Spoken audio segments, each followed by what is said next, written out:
Alors, rétrofit électrique, les aides devraient augmenter en 2024. Ah, c'est tellement cher, faut dire, les rétrofits, bon... Alors, simplification de la réglementation, oui, effectivement, ça serait pas mal. Depuis le 1er janvier, la clause de détention préalable a été supprimée. En clair, il n'est plus besoin d'avoir le véhicule depuis au moins un an pour profiter des aides à la conversion. Cette suppression permet aux professionnels d'acheter des véhicules, de les transformer, pour les revendre ou les louer. Le gouvernement dit aussi étudier des mesures pour préciser et simplifier les possibilités de rétrofit en introduisant des flexibilités techniques et administratives supplémentaires. Il va lancer en mai une consultation publique du projet d'arrêté modificatif. L'autre grand axe concerne le soutien financier à la filière.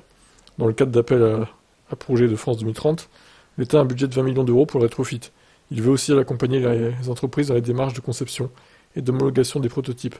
À ce titre, les coûts de développement et de test pour se préparer à l'homologation pourraient être pris en charge dans le cadre de l'appel à projet Coram 2023. Plus généralement, le gouvernement veut aider à structurer la filière avec une mise en réseau des prestataires qui pourraient mutualiser leurs investissements. La dernière partie, c'est la carotte du côté des automobilistes. Il existe une prime au rétrofit qui a été renforcée de 1 000 euros depuis 2023. Les ménages les plus modestes peuvent ainsi avoir jusqu'à 6 000 euros d'aide pour un modèle particulier, 10 000 euros avec un utilitaire.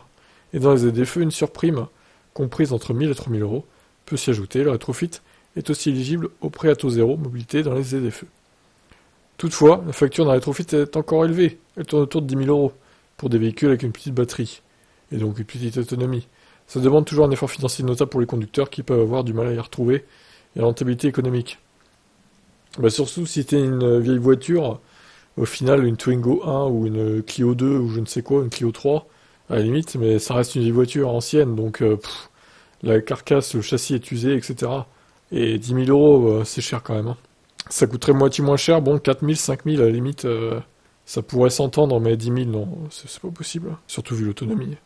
Le gouvernement annonce donc que, dans le cadre de la préparation de la loi de finances 2024, il souhaite encore renforcer les dispositifs de soutien et les primes à l'acquisition des véhicules rétrofités.